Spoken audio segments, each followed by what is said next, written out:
My name's Marsha Hampton. I am your moderator this morning. I'm also the city manager for the city of Douglasville, and we want to go ahead and get started on time because we do have three great panelists that are going to provide you a great amount of information on incubators and some innovative ways that they have allowed for creative space in their communities.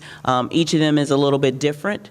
I have a small example myself, but I think definitely lending them the bulk of the time so we can make certain that toward the end of the class we have enough time for question and answers. So many of the faces at the panel you're familiar with. So we have Jen, is it Bonnet? Bonnet. See, I'm from South Louisiana, so I figured it couldn't have been Bonnet. There's no way. She's the executive director and vice president of innovations in Entrepreneurship, the Creative Coast. We have, of course, Paul Radford. Many of you are familiar with Paul. He's the city manager in Sugar Hill, and Josh Rogers, the president and CEO of Newtown Macon. So just to get started a little bit on just a little example of what we're going to be talking about from a different scale. In Douglasville, we have an incubator space, but it's not a space that is a partnership with our Economic Development Authority. It's not a space that's a partnership either with the local government. It's just an independent business owner that had an idea that wanted to create an opportunity for small entrepreneurs to create their business. Now, I'll tell a personal story a little bit about this business. My former boss is in the back of the room, so I usually always tell a story about him because we have so many. When I was started at the city of Douglasville 16 years ago, I was the Main Street manager, and I felt like I prided myself on being able to reach the crotchetiest tenant, resident, person, business owner in Douglasville, because I'd heard all these stories about these people who, they don't want to do anything with their building, they're not going to do anything. So I felt like it was my mission to break through to those people because I could get it done one way or the other. So the owner of this space, Mr. Penley, when I first started going downtown, I would knock on the door, and I think sometimes he would peep out and see that I was in there and wouldn't like come to the door and say, I don't know what that little girl wants. She can just go on down the street. So, but eventually I would knock on the door, and then he would open the door, and he and I would sit and chat. There was so much stuff in his building. I mean, this used to be a former car dealership. You couldn't see from the front door to the back. So I think the reason he wouldn't open the door for me really is because he had too much stuff in it. So once I became interested in some of the stuff and I felt like I could safely walk through without dying, he started to show me his space. And I couldn't believe that the showroom, his business, he was a wrecker service. He had all of these cars and vehicles that he had accumulated over the years, and probably some of the stuff that was left over from the former dealership was in there. I mean, underneath all of this stuff that was from floor to ceiling, actually was probably some cars left from the dealership. There was even a basement level that extended to the street behind it, and a third floor that he had was his office, that when we kind of climbed up the stairs, I looked down and I thought, you know, this probably wasn't the best decision today to walk up these stairs because I may die and fall down to the bottom. But nonetheless, it took me probably about 6 to 7 months to talk to Mr. Penley about potentially selling his space and partnering with someone else. Now, Stephanie Olworth, who works now with GMA, was an employee at the city, to tell you how this relationship building had to take in downtown development. That started with me, and really it took about 3 or 4 years of working that relationship with him to even entertain him selling the building at a reasonable price to someone. Because what I found throughout that relationship was he really kind of loved his junk in the building. So because I took an interest in it and I didn't look down on it, he actually started to work with us and sold it to now owner Barry Oliver, who has cleaned out the space. When we walked in, we couldn't even believe how much room was in the space and available. And I should have had some before pictures in here. You would not have even believed what it looked like. But this is the space today. So there are a variety of kiosks that are in there. There's a a unique way that he has done this on his own with no help really from the local government outside of facade grants. They offer private office spaces, flexible office space membership, virtual offices. You can even do a co-work for 2 to 3 days. There's a hot desk that you can rent for $75 a month. You can also rent a conference room. There's all types of opportunities for you if you're an independent entrepreneur and you just need space. And this is what he was able to provide. And one of his success stories that he yields is that law group that started in 2012 in his space.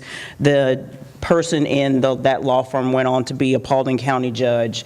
There are a variety of businesses, including grocery nannies, another law firm, some mortgage companies, tax solutions, liability companies, but the list goes on and on, about 20 firms. I did call him before I came in. I told him I was doing the presentation and there was someone looking for space. I said, do you have anything? And he said, no, we're to capacity.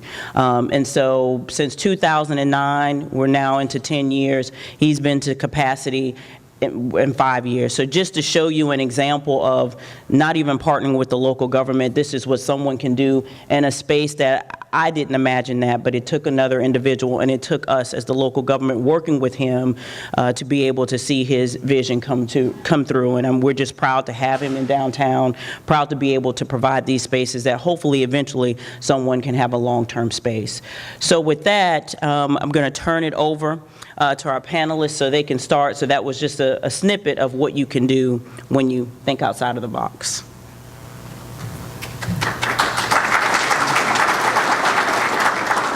Good morning. Trying to figure out where to put my coffee because I'm still a little asleep.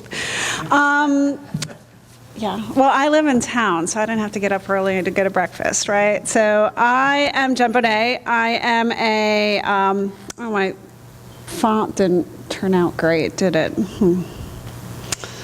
That's what happens when you merge slides. So I'm Jen Bonet. I am a recovering technology entrepreneur turned ecosystem builder. We're going to talk a little bit about what that means. This slide is actually me in People magazine for my very first venture-backed startup. I was a female chief technology officer, 97 through 2001, for a search engine that I wrote. And so that's kind of my claim to fame. Since then, I've done 6 startups. 3 of them were venture angel backs. I've had 3 exits. And then about, I guess now it's 12 years ago, I was going to conferences and meeting people around the startup scene, specifically in Atlanta, Georgia, and I realized that there was no women in the room. I was the only woman in the room at all these startup things. So I started a little nonprofit called Startup Chicks. And that got me on this path. The reason that's important is that got me on this path. That shifted me from being an entrepreneur pursuing, solving some problem for an industry, to actually focusing on how do we get more women engaged in startups that are seeking venture, right? I got so passionate about that in 2011 I sold my last startup and joined ATDC, the Advanced Technology Development Center, the state's technology incubator, housed at Georgia Tech in Midtown, as a entrepreneur in residence coach, which is a half-time job for no more than a year. And 7 years later, I left. That was last May. I left after running it for 4 years, right? So what's happened for me is I've become an ecosystem builder. I was very instrumental in the greater Atlanta ecosystem, not just ATDC, and the activities that it took to build the Atlanta ecosystem starting in 2009 to today, right?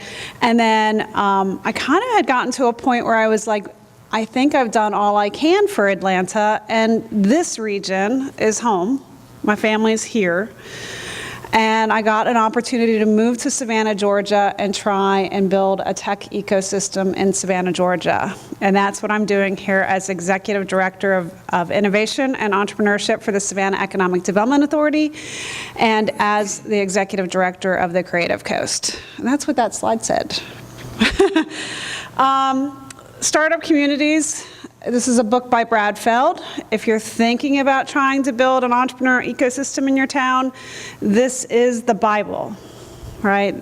This is how to do it. This is actually, it was originally called the Boulder Thesis, and this is how, circa 2001, a bunch of individuals moved to Boulder, Colorado, and got up every day thinking about how they could make Boulder a better tech town.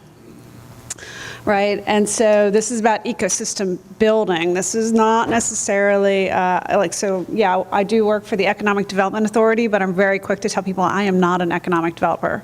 Like, my job is, how do we do economic development through supporting entrepreneurs that are in the region or entrepreneurs that want to move to the region and help them grow and scale their businesses. Right, and some things like about this book is, he says you got to take a long-term view. Right? It's a 20-year commitment. It needs to be an open, collaborative, inclusive community. Everyone is welcome to have a seat at the table, right? And it needs to be active community, right? Lots of things going on, and everyone has to maintain this give before you get mentality, right? So that's kind of the thesis behind it, right? It talks about leaders and feeders. The reason I think the Douglasville Center works in some ways is because it is led by an entrepreneur. It is not led by an academic, right? And when I took over ATDC, I led ATDC, even the state's institute at a research university, right? I was first and foremost an entrepreneur. So if you can find entrepreneurs to come and lead your community, you're going to have a stronger community. But I recommend this book highly. So when I first moved here to Savannah, I started trying to think about what's a model that I could follow. Is this possible, right?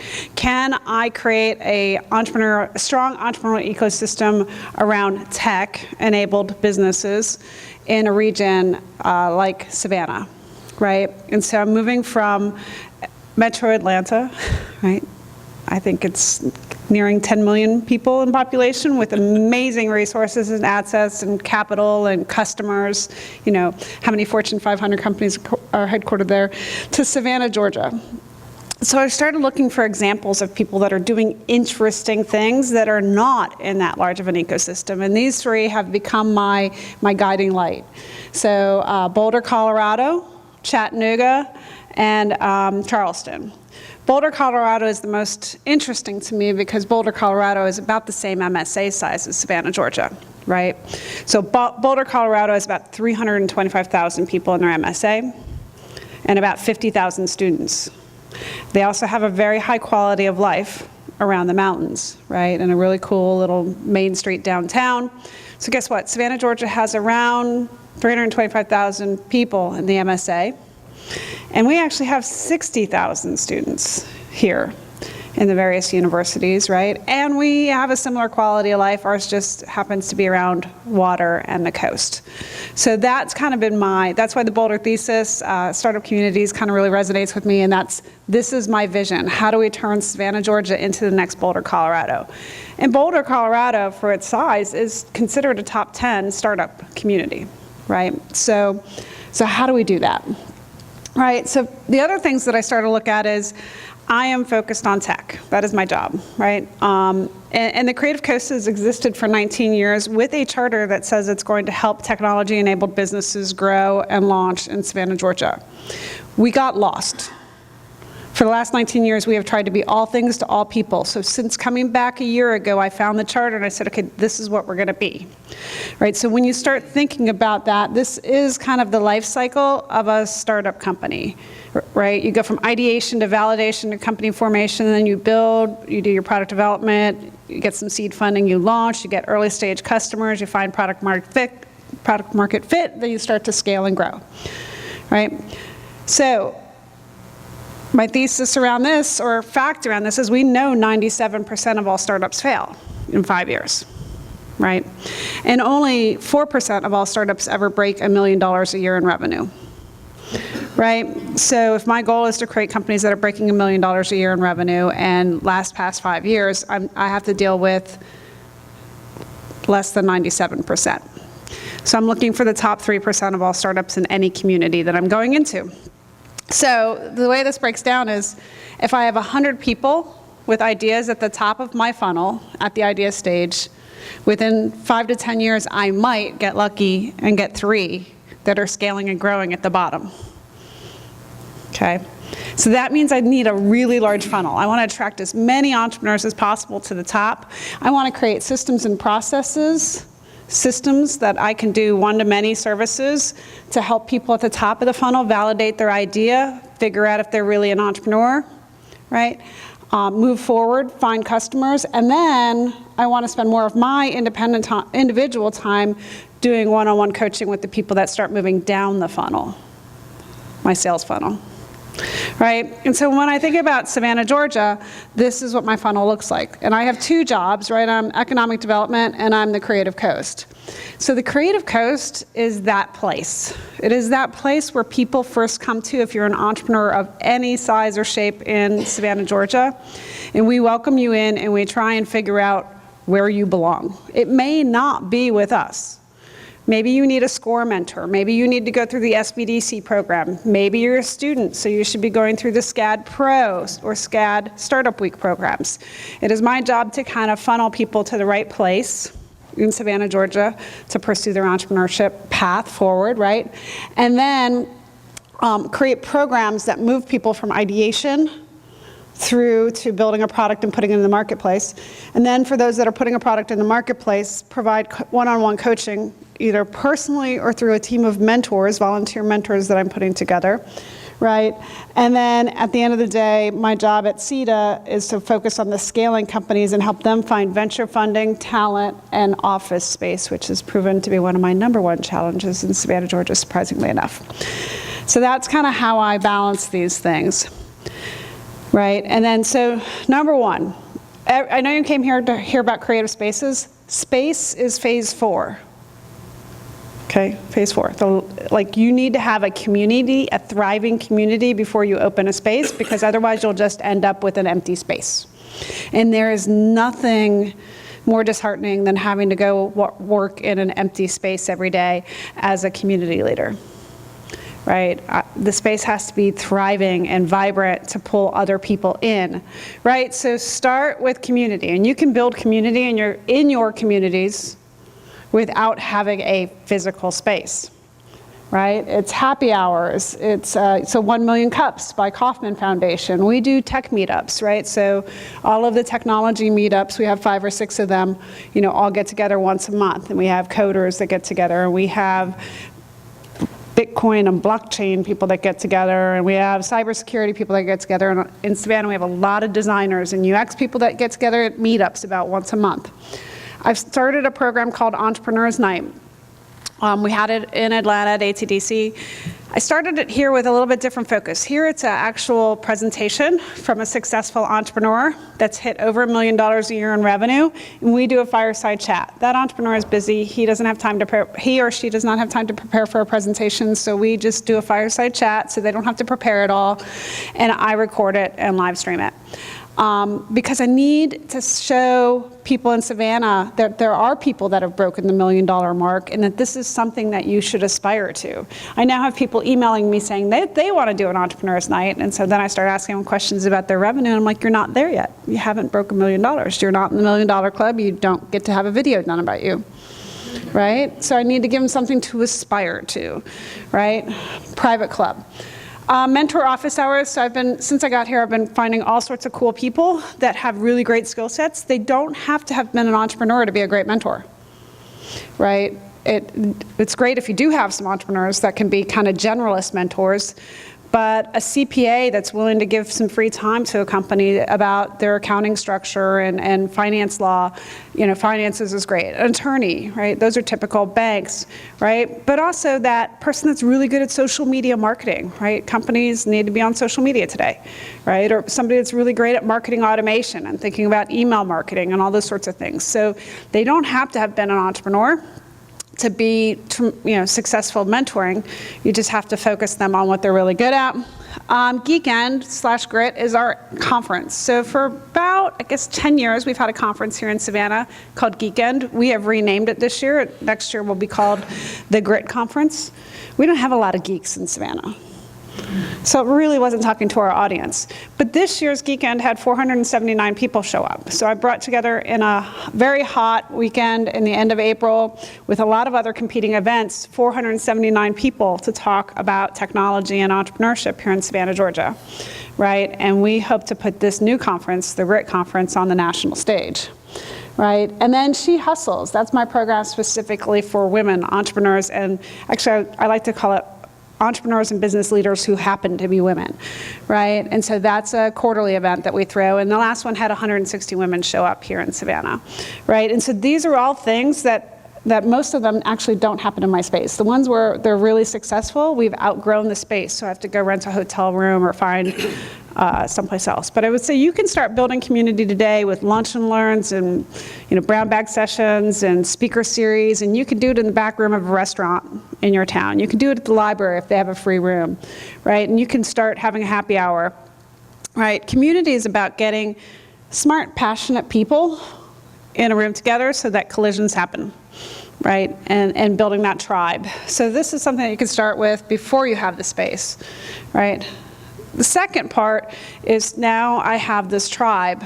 How do I curate them, right? How do I identify high potential entrepreneurs and move the needle forward with them, right? And so we have an Idea Accelerator Bootcamp. It's a 14-week program that takes you from idea through pitching investors. It's based on the curriculum at ATDC, the Advanced Technology Development Center that I used to run. I wrote the curriculum 7 years ago, and went to John Avery, who runs ATDC, and asked him, say, can I license it? Can I use it? Can I say powered by ATDC? And they said, sure. So I ran that here in Savannah. We had 26 people start the program, and 6 companies graduate the program. And that's great. Like, I'm psyched with those numbers. I want that many people to drop out, right? Because I want the people that aren't serious to drop out, because entrepreneurship is hard. If you come to me and you say that, gee, the class is 3 hours long every week and there's about 10 hours of homework, and you're not willing to find those 13 hours to work on your startup, then you're probably not going to make it, and I shouldn't waste any more time with you, so go, right? So those 6 that graduated are real. Right? The 6 that came through the back end of are real. And so that's pretty exciting.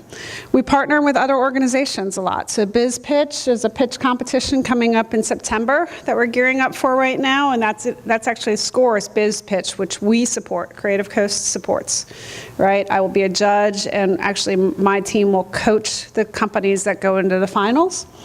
We do mentor office hours. We talked about that a little bit before.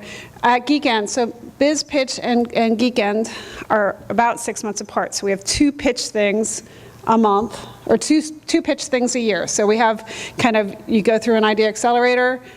One time you pitch at Biz Pitch, right? You can go through another Idea Accelerator, you pitch at startup stage. And then we do have an ATDC Catalyst, actually, in the region.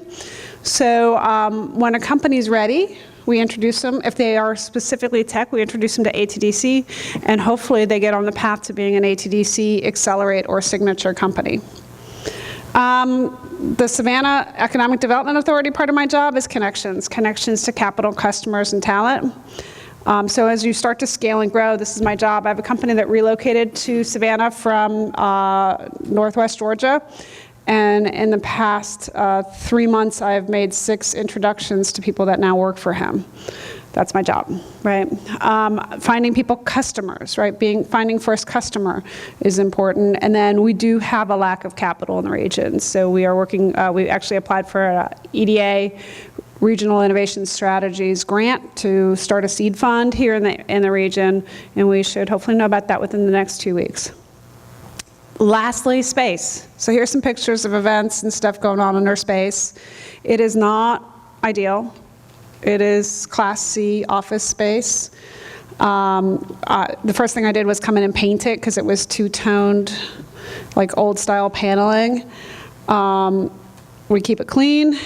We have dedicated desks. We have dedicated office space. We have co-working space. We have conference rooms.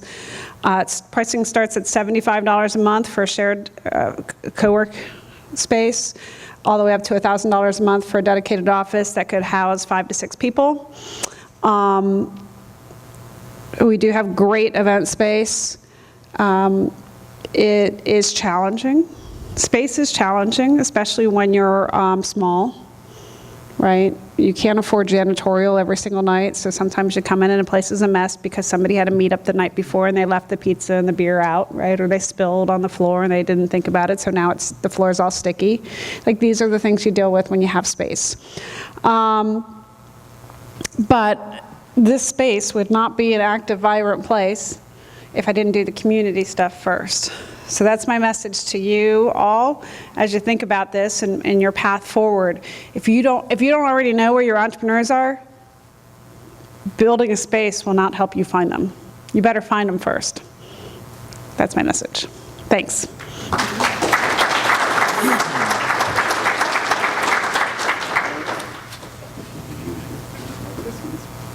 Perfect, thank you. You can leave that, I'll take it. Yeah. Good morning. Good morning. Let's see here. I'm Paul Radford. I'm the city manager of Sugar Hill. I've got two council members here, Mark Cohen and Brandon Hembry, and Brandon also for years served on our Downtown Development Authority, and then Mercy Montgomery, our Economic Development Director. So appreciate them being here. The sweet spot is our attempt at creating a space where businesses could begin to mature, incubate, but also just providing a place for co-working where folks can get out of their basements. Just as a note, our city is one of the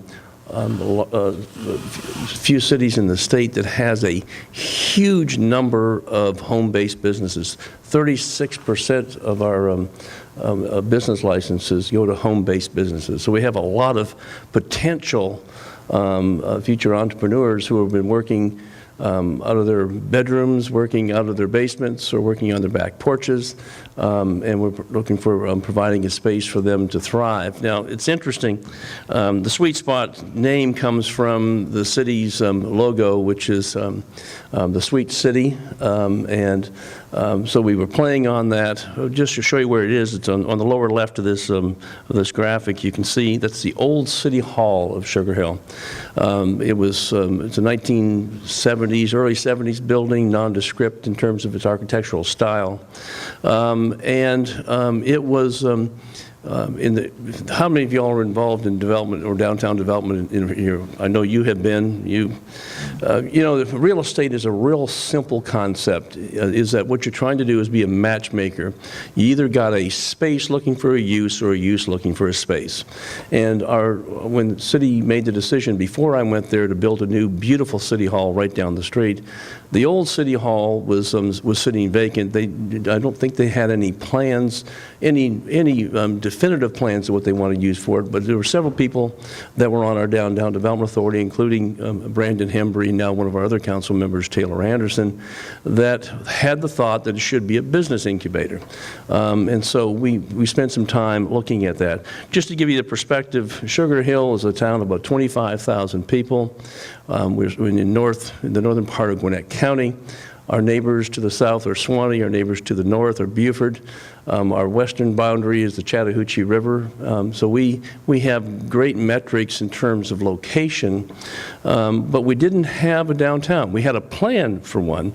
We knew where we wanted to go, but what would you do with an old building that's sitting at the corner of your potential future commerce? And there was plans. I have a development mind.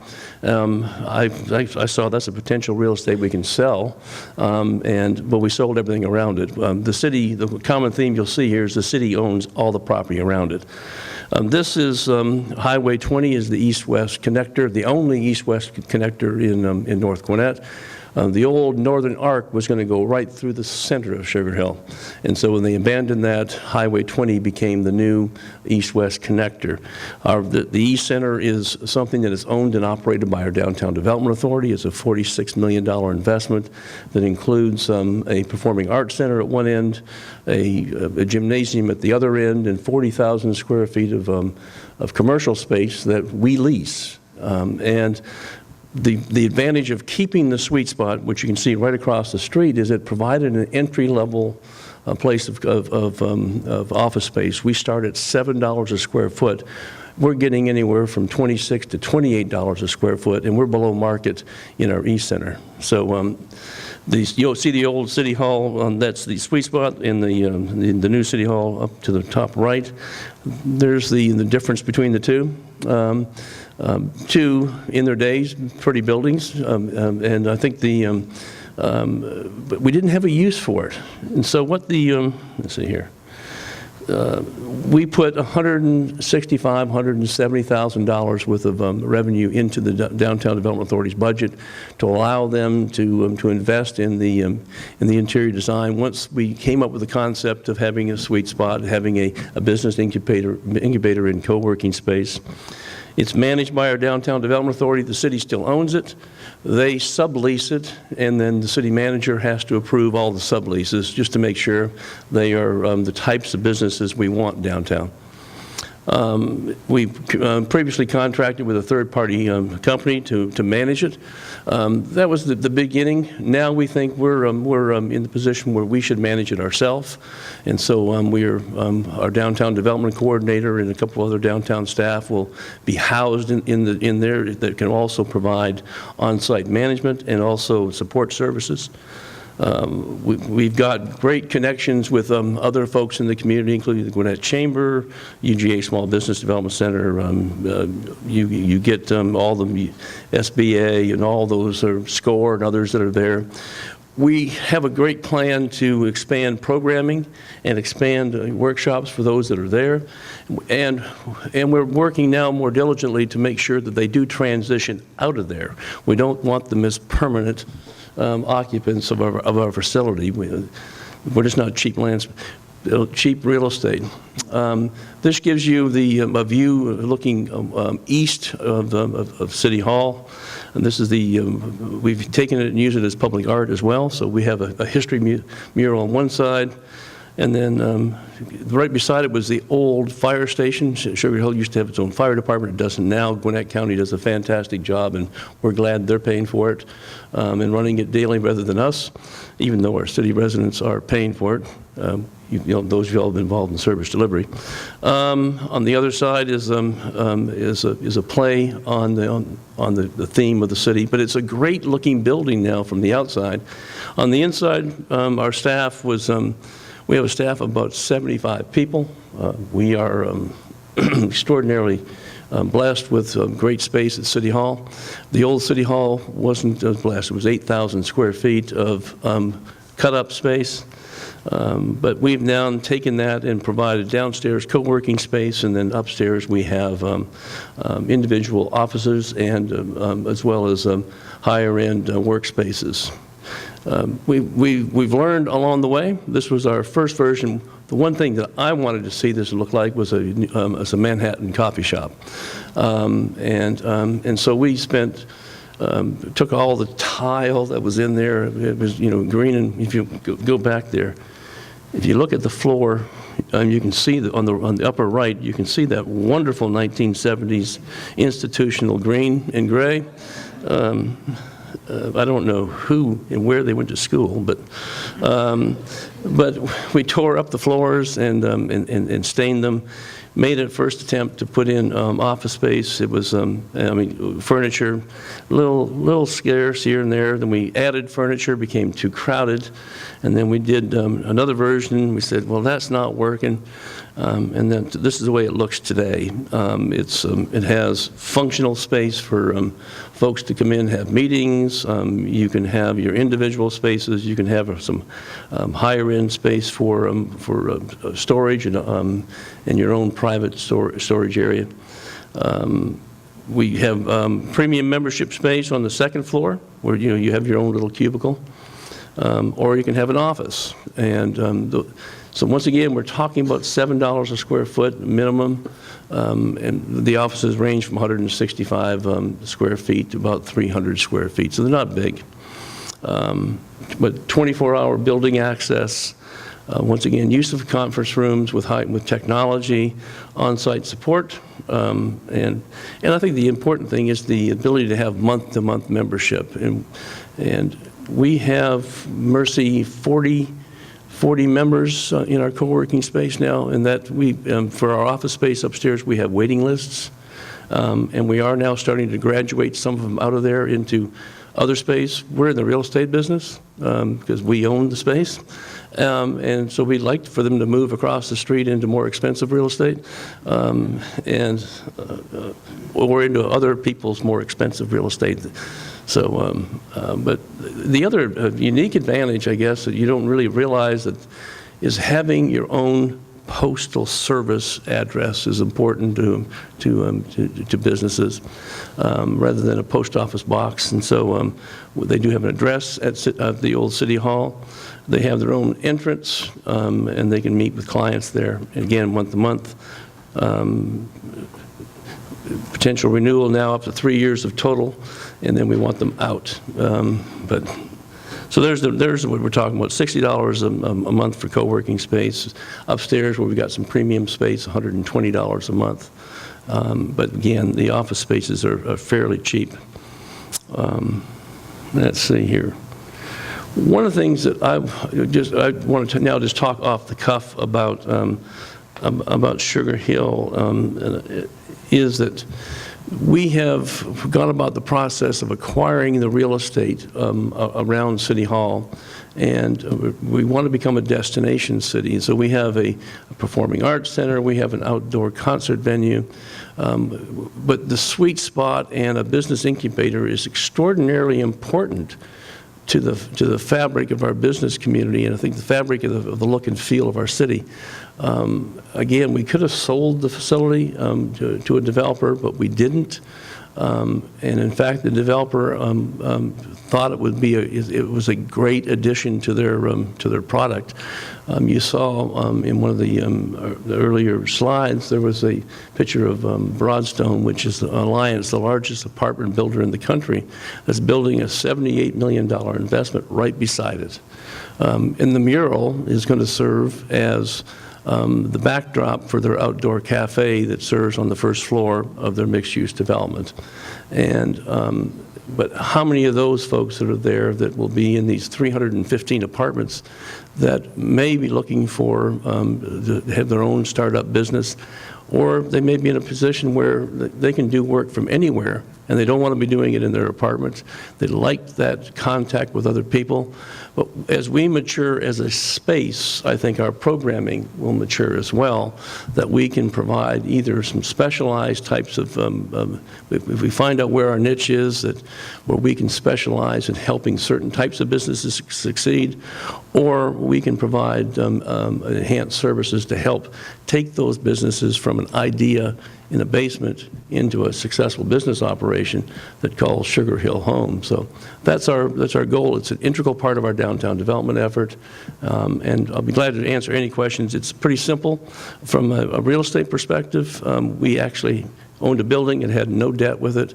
The city leadership was willing to invest that in our downtown development authority, and our downtown development authority has done a fabulous job of advocating for that, and to us, they've been an integral part of our success. And we think that going forward, again, the business incubator and the sweet spot is going to be an important part of what we are as a community. So thank you.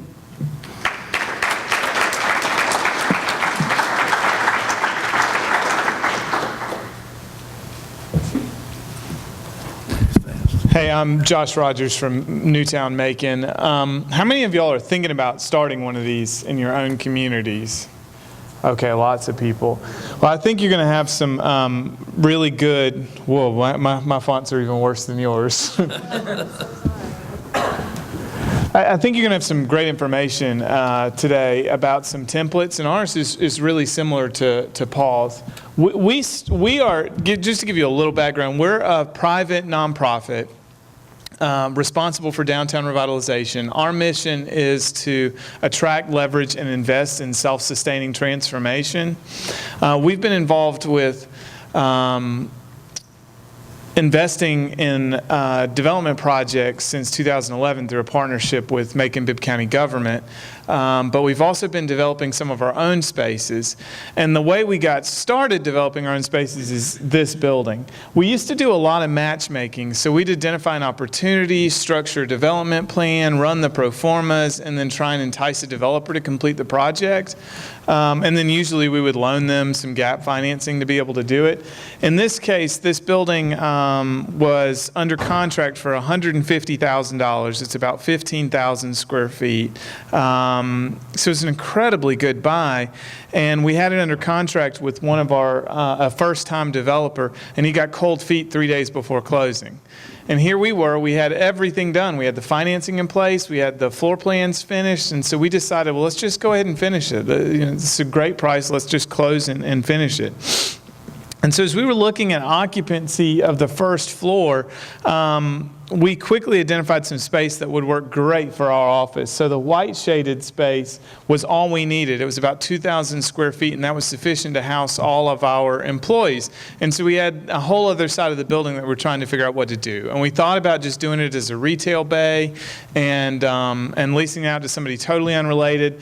But our interior designer was actually the one who said, you know, Macon doesn't have a co-working space. I think this would work really well. You ought to consider it. I said, okay, can you sketch that up? So she drew what she recommended for this co-working space, and it's about 2,000 square feet as well. And there were just a ton of obvious advantages to us right out the gate. Number one, it was going to lower the threshold for somebody looking to start a business. Number two, it could prove a pioneering use for something that wasn't happening with private developers in our marketplace already. Number three, it could allow us to expand and contract as our staffing needs change. I know all of y'all are involved in downtown revitalization. Your playbook can change pretty dramatically year to year as you're rewriting your strategic plan and looking at resource allocation. So one of the things that this allowed us to do is if we shrink our staff, we can lease out our staff's offices to generate additional revenue. And as we grow our staff, we can take over some of the private offices in the co-working space at a really low cost that allows us to be really efficient. Probably the last benefit is that the revenue from this space is going to help us pay off the mortgage on the building. And so we end up having the building paid off eventually. Our space is on a storefront in the middle of downtown on Poplar Street. It's a block from City Hall. So our coworkers all have street front access for signage, for greeting clients. It's very prominent. The space opens up with a coffee bar at the storefront window and then a shared co-working table, a conference room that seats up to 8, and then we have 4 private offices and a phone booth.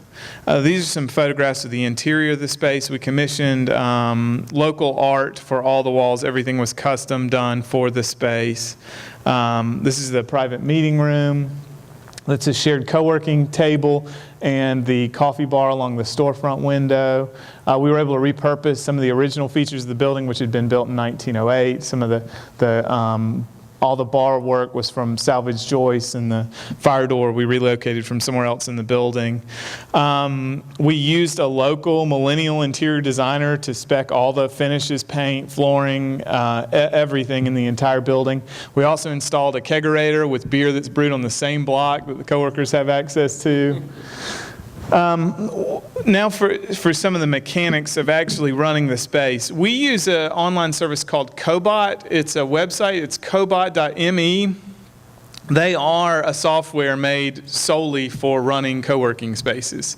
So it's a membership model. We pay $85 a month. I can't remember how their prices break. I think it's based on the number of members that you have. But the cool thing about Cobot is, especially if you're starting from scratch, they have all the tools in place that most common co-working spaces use, and you can turn them on or off as you go. So like for us, we don't do daily memberships. The minimum term you got to sign up for is a month. But the software has the ability for you to do any of those things and set up an account for them really easily.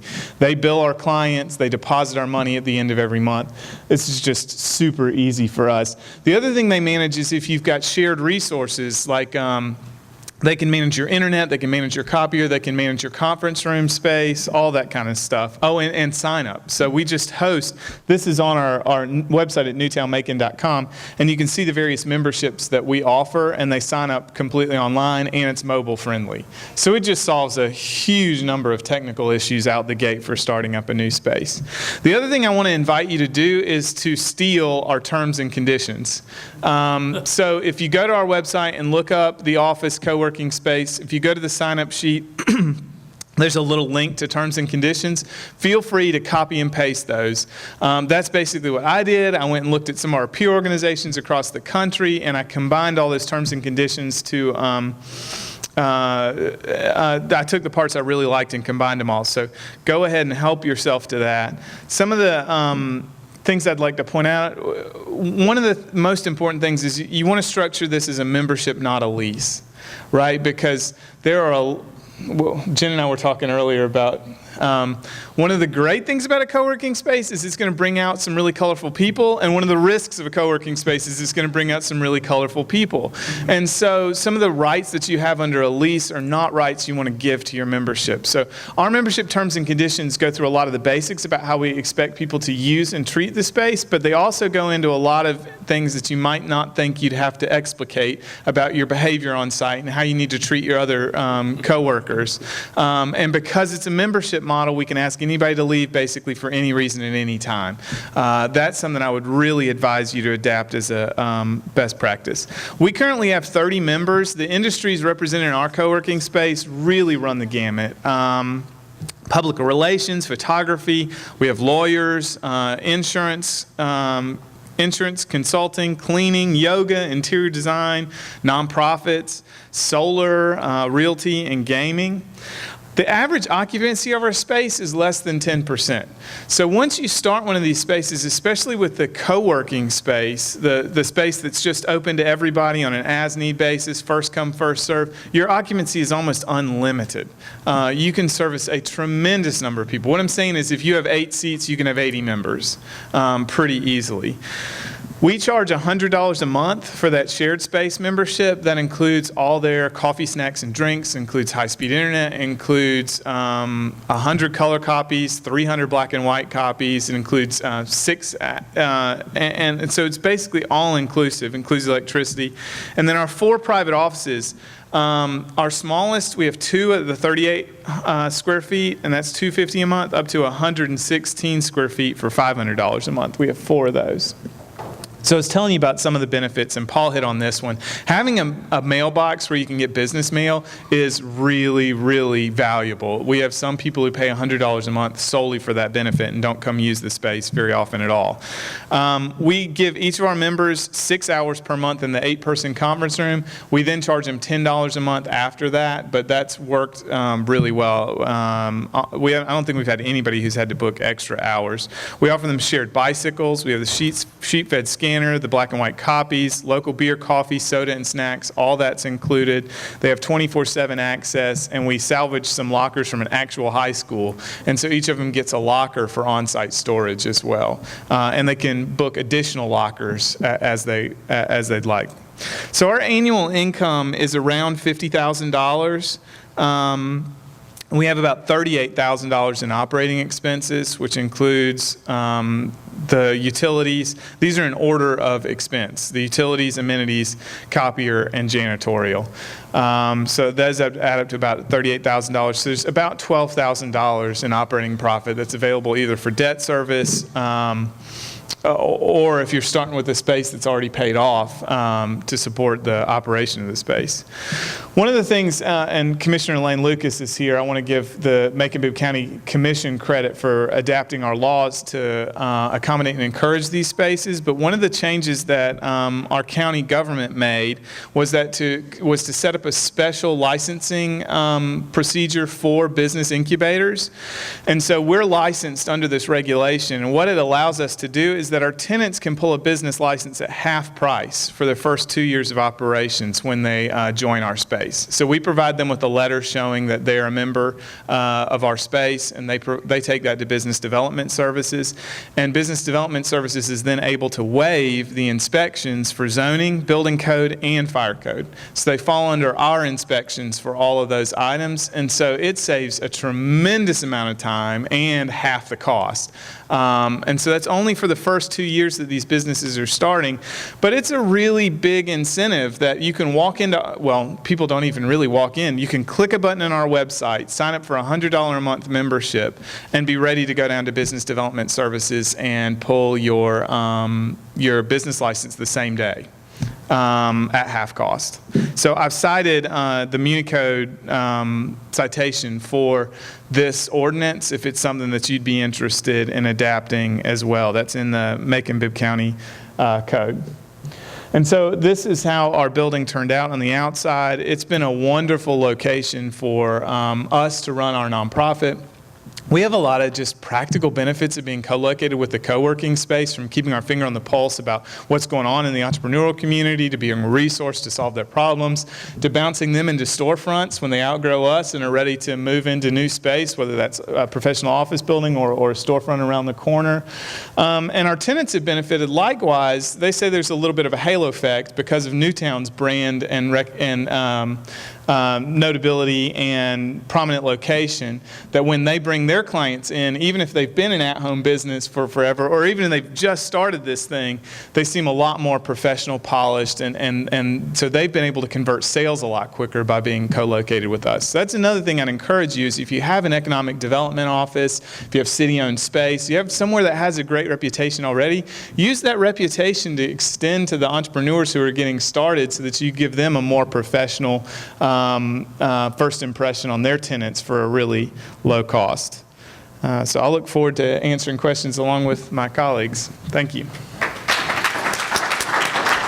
Let's give thank you all, and Josh, Jen, Paul, you all did great with your presentation. I'm going to ask a couple questions just to the panel for some notes that I've taken, and then we'll open it up to you all to be able to ask some questions. So the first question that I'll ask, and Josh kind of touched on this toward the end of his presentation, as it relates to elected leadership and local government, what specifically can you state would be the key role that they should play in a process of a community is looking to have an incubator and having it sustain itself to help these folks move forward in the future? And that's for each of you, so whoever can start first. Oh, go for it. You can hear this? No. Can you hear me now? There you go. Yeah, I can just hold it. Well, I think from our perspective and from my years of being involved in local government, I think having the buy-in of the elected officials, as well as the having elected officials having that confidence in those who serve on other boards that are not elected, in being able to invest money and invest assets in their care. If there's not that trust and not that belief, then this is not for you. But state law has created these various authorities and various things that you can use as vehicles, and we have used them to the best we can. The Downtown Development Authority law provides a unique way to do transactions in real estate, and our council is integrally involved in the visioning process of our downtown, but they leave the execution of that to our Downtown Development Authority, and they have shown great confidence and invested resources, and our Downtown Development Authority is not disappointed in terms of making sure that they keep city council informed, and just being huge advocates for what our vision is. And so having a common vision of where you want your city to go, and obviously a co-working space or a business incubator does not necessarily have to be downtown, but many of us are trying to create that downtown that is the there. And if you don't have there, then there's no reason to have these types of investments. And so making sure your city council, and you got a lot of them here today, understand the importance of having business opportunities from entry level to others is important.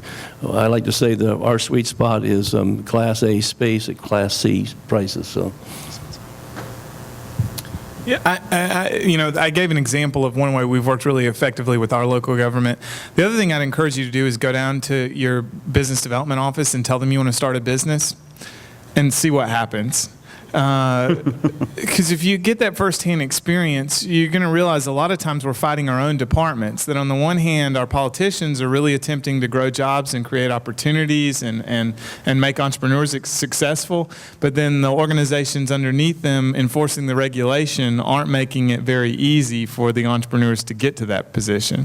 And it's not really about enforcing the laws, it's just about attitude systems and ease of use that really can improve conversion rates for people getting into business. So, that's the number one thing. We end up, and Jen said this too, we end up hand-holding people through the process and just telling them not to give up and making personal phone calls and going to stake out where the employees take cigarette breaks so that we can intercept them and try and get things moving. But I think there's a lot we could do as politicians and managers to make sure that we're doing customer service appropriately, that the goal is to get people in business, not keep them from it. So business licenses are always a problem. In Atlanta, we worked at an arrangement with Invest Atlanta where the city people that register the business licenses actually came to the ATDC and sat in our classroom space and registered people on site because it was such a complex process. I should point out Creative Coast is a nonprofit entity, totally standalone. That's about 50% of its revenue or income is sponsorship grant money from the Economic Development Authority, who I work for, and the city. So when I think about the elected officials and things like that, I serve at the pleasure of those folks. They are my boss, is the way I think about it. Now, they don't really understand what I do, so my job is to keep them informed and to sell up to them of why we're doing this, how we're doing this, and keep them informed of the progress that they're making so that they can start to tell that as part of their stories of, oh, here's what we're doing for entrepreneurs in this city, right? And have good case studies and things like that in the future. But I'm a nonprofit executive director that serves at the pleasure of the board, and the pleasure of the board is going to be based on whether or not I can get this place anywhere near cash flow neutral. You should know that I took an organization over a year ago that was bankrupt a year ago. So we will run about a $303,000 budget this year, with about 50% of that coming from either the city or the Economic Development Authority. The rest of that money I either have to make through programs, through other sponsorships, through other grants, and or membership fees. I will tell you that all of you are very lucky. I took over a lease that I have about 6,800 square feet, and the lease is and it's an older building, it's about $8,100 a month right now, with an additional 20% CAM payment on top of that. My burn per month is about $11,000 on a good month. If we have any issues due to maintenance of an older building, it can run to $14,000 a month. We lost $50,000 over the course of the year on the building last year. I will lose $50,000 on the building again this year. Right, so be really careful if you're signing a lease for someplace that you understand the business model that's going to support it. The people that signed this lease had no business signing this lease. They did not understand incubator space. They did not understand co-working space. They had really bad assumptions as to how full it was going to be, how frequently full it was going to be, right? We want people to move out. We've had people graduate, they move out in an office. That $1,000 a month office might sit empty for 2 months while I find somebody else to move into it. So the baseline model is to be a profitable co-working incubator space, you requires a minimum of 10,000 square feet. So I have 6,800. So I have to be really creative to get to cash flow neutral. Well, before I turn it over to the audience, one question I'll ask you all quickly. In the Douglasville model, I feel like we were, one, very fortunate because we had a building that could utilize or that could be co-working space. Two, we had a willing entrepreneur who was willing to put his own skin in the game and to do it. And three, you had a staff person that was willing to go make friends with a challenging personality in the city to help to make that deal work. So the three of you all, these are different cities, different models, and there are communities out here that are much smaller, that maybe they don't have as much cash flow as some of the cities have, and maybe they don't necessarily have that staff person. What key, if you had to just sum it up really quickly, piece of advice would you suggest to them, say, this is exactly where you need to start if this is where you want to go to make certain that you're headed in the right direction? And I know, Jen, you mentioned the square footage, but what's the key? The key, my thing is start with a happy hour. Okay. Do a monthly happy hour that you market to entrepreneurs and say, well, you're an entrepreneur in our city, come meet at this restaurant at 5:30 p.m. on the third Thursday of the month, and we're just going to get like-minded people together. Okay. Well, obviously, we had a building that was looking for a use or a purpose, but I think the other thing we had was again, an engaged city council that really had a vision and was willing to invest in it and was willing to take the risk. I'm talking about our grand plan, and our space became an integral part of that. But we're in what will be the largest county in Georgia, with over 1 million people. 16 cities with all 16 personalities. So how do you identify yourself? We have a chamber of commerce that is very, very active and very well known throughout the country and throughout the world. But we didn't have a place for businesses to connect. And so our city council was actually, one or two members of our city council were willing to invest time in creating a business alliance, a Sugar Hill Business Alliance. And so it was like you're hosting a reception, hosting a cocktail hour. And that's basically, how those connections started. You see the logo, it's both our sweet spot is both technology, but it also represents the interconnectivity of the various parts in our community, and getting the business community to come together and talk about opportunities for business to business, but also we use it as an opportunity to sell them on what we're trying to do in terms of the vision of our city, as we invested $46 million in building there. And so I think having a place is nice, especially a place that is debt-free, but also having that opportunity to get the business community together that was not known to be a business community before. Yeah, I definitely think programming is the way to start, like Jen was saying.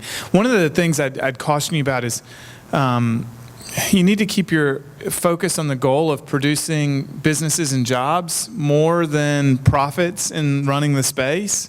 And so the more flexibility you can give yourself in whatever the operating cost you're going to have to meet every month is, the better. For us in Macon, and I think every community of absolutely every size in Georgia has an opportunity for this space at scale and an opportunity to build a really robust entrepreneurial ecosystem. It takes time time. And for us, most of that stuff's fallen into place in the last 5 years. This has made us a thought leader in that space and an important partner for all of the other entities who are there functioning now.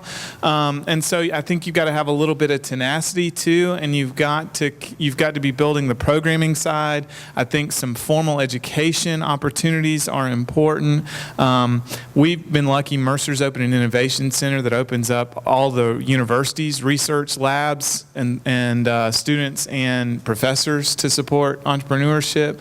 We have a maker space that's out in an industrial park. We have a venture capital group. We now have a SCORE chapter, but 100% of that's come online in the last 5 years. Eventually the system starts working for you and you enter into this virtuous cycle where every piece is launching the other ones further ahead, but getting that ecosystem dialed in takes time. And so I do think this is a good amenity that every community has, to have a really low cost, high quality office space. And if the private market's not going to do it for you, you should anyway. But then I think you got to have the tenacity to stick with it while you build these other pieces. When one of the challenges we all face is we invest a lot of money and a lot of time and we expect a silver bullet result. And there are none of those out there. So this is just one block in that ecosystem that, yes, you need and you have to have. But there are other pieces too to really see entrepreneurs soar in your community that you're going to have to be patient as you develop those alongside. Okay. All right, so we have about 10 minutes for questions. Surely there's some. Well, while I'm walking over here with the mic, I'm going to ask Josh, what's on tap right now? And is it possible to get a $100 a month membership just for free beer and snacks? I might be interested. Good morning, Brian Jones, City of Union City. With the emergence of a lot of e-commerce businesses, a lot of people started some home-based businesses. Are any of your spaces allocated for storage or warehousing of products that people are selling through their e-commerce site? I would, no for ours. No for ours either. Yeah, I mean, the e-commerce businesses we've invested in are all drop ship, right? And so so far we haven't had anybody with a warehouse. Now, I do have a lot of e-commerce companies in town. They just don't use our space for that. They don't use our space for that. They might have an office in our space and have a warehouse down the street. They just don't keep the stuff. So I think it's office space. We do also have a lot of e-commerce businesses in the city. The reason I know that is because several of them come to our city hall every day to drop off their packages. They're very active on eBay or whatever other sites, and I say that because I think it's just unique for the city of Sugar Hill is that we don't have a post office. We're a population of 25,000 people, but our post office is in Beaufort, and I'm not bitter.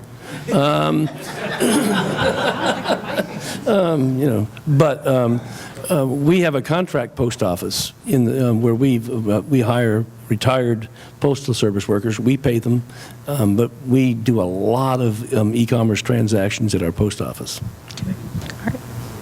So that's Sugar Hill, Beaufort, Georgia? Are you from Social Hill? Ouch. Mike Hicks, Rossville, Georgia. You mentioned Chattanooga in your presentation. We're as close to Chattanooga as you can be in the state of Georgia, so we have the access to the high-speed internet. What would be your first step in tapping into that resource? I always go back to community, right? I mean, Chattanooga, first and foremost, did an amazing marketing campaign, right? Like that was marketing. In fact, I believe my own opinion is that Chattanooga is actually losing companies at this point. So companies that had moved to Chattanooga and taken advantage of, they ran an Accelerator program there around supply chain. A lot of them have moved to Atlanta. And I know that because they all joined ATDC when they moved to Atlanta. So I think, first and foremost, part of that was a marketing campaign, right? But they do have some amazing resources for entrepreneurs. So, it's, again, community building. On a lot of, if you can get somebody that's got an entrepreneur of some level of success to be that face of the community, give back that entrepreneurial-led community with support from your organizations, that's how success starts. I mean, entrepreneur-led, right? Both their examples were started, or the city worked with an entrepreneur, but an entrepreneur took the lead. Josh is an entrepreneur, right? So, Other questions? Hello, my name is Thomas Sodenberg from the city of Chamblee.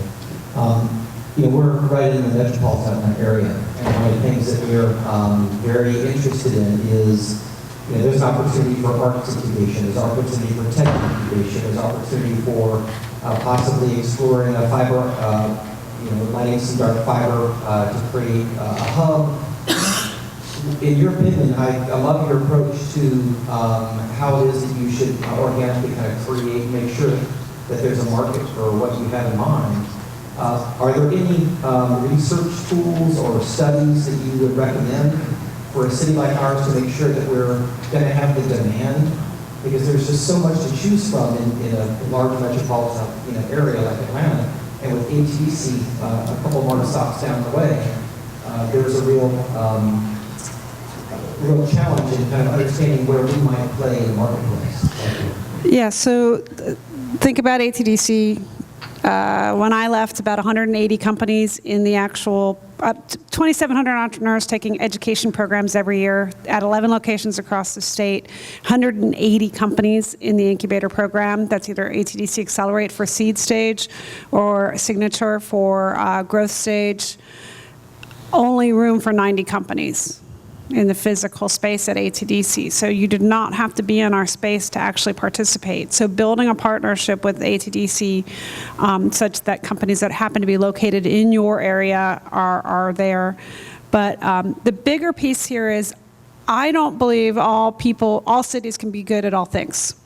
So my first 100 days in Savannah last summer was trying to meet every single entrepreneur possible, right, to understand what type of entrepreneur they were, to meet with people from the university systems and the school districts to understand what interesting specialized classes they were teaching, right, and to meet with some of the innovation leaders in the bigger companies, the Gulfstreams and the JCBs of the world, to see what kind of innovation they were interested in 5 to 10 years from now. And I built this map. And I found kind of most of the startups that I talked to were in one of 5 or 6 categories, right? Industry categories. And so now I've chosen 3 categories to focus on based on the results of those interviews. So Savannah is going to be focusing on digital media, right? We have SCAD. We have 10,000 students that are digital native and design thinkers out of the box, right? And that's a real asset, be it for film technology or digital agencies or social media or user experience. So we need to embrace that and be good at that and tell the world that we're good at that, right? The second, surprisingly enough, is healthcare technology. I only have about 4 or 5 companies that are truly scaling at that growth stage at the bottom right now, and 2 out of the 5 are healthcare tech companies. Right, they're software as a service companies that sell to hospitals or companies to make healthcare experiences better, right? And so if I've got 2 companies that are between 20 and 50 people in Savannah that nobody's ever heard of before in Savannah, by the way, that are, cash flow neutral, generating cash and looking to grow, I got to go all in healthcare. So healthcare technology is an interesting industry to me, which was surprising to me. And then the third is, and it's a place where I'm not seeing a lot of innovation, logistics technology. But we have the port, right? And we have all this stuff going on here around the port. How can we ensure that we're thinking about how Georgia can lead and Savannah can lead as a leader in logistics innovation in the future? And what does that look like 10 years from now, not today? right? So I would encourage you to meet your entrepreneurs. I actually put articles in the newspaper and said, here, if you're a part of my tribe, come find me, and literally took emails, put my email address in the paper to get people to just reach out and contact me, and so I would meet as many people as possible. Find your entrepreneurs, find out if you can categorize them, and then own that. If you find a category that you can own it, right? Say, if you're doing this kind of startup in the Atlanta metro region, or maybe even in the world, you better be in Chamblee. Okay. All right. One final question. Yeah, I'm Jordan from City Fitzgerald. I'm just laying out about Savannah, but do either of the other two of you get the sense that you're having businesses start up in your community because of the facilities you provide that maybe would not have been there otherwise? Say, people may not live in Sugar Hill originally.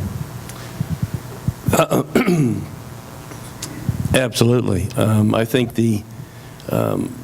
both the Sweet Spot has brought people out of their I wouldn't say out of their shells, but certainly out of their places where they were transacting business, not just within the city, but within the North Gwinnett area.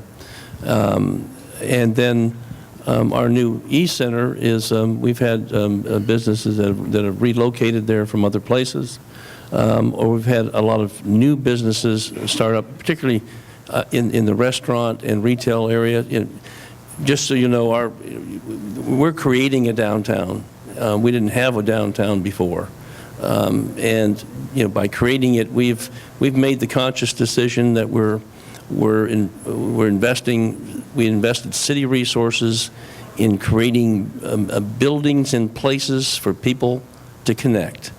We call it the E-Center on purpose, because E stands for everything: engagement, entertainment, eating, excitement, and we're finding business people that we knew, or business people that we didn't know, that are using our Wi-Fi, that are coming out into our plaza that we've created that overlooks our outdoor concert venue, and they're engaging in businesses, and they're having those discussions.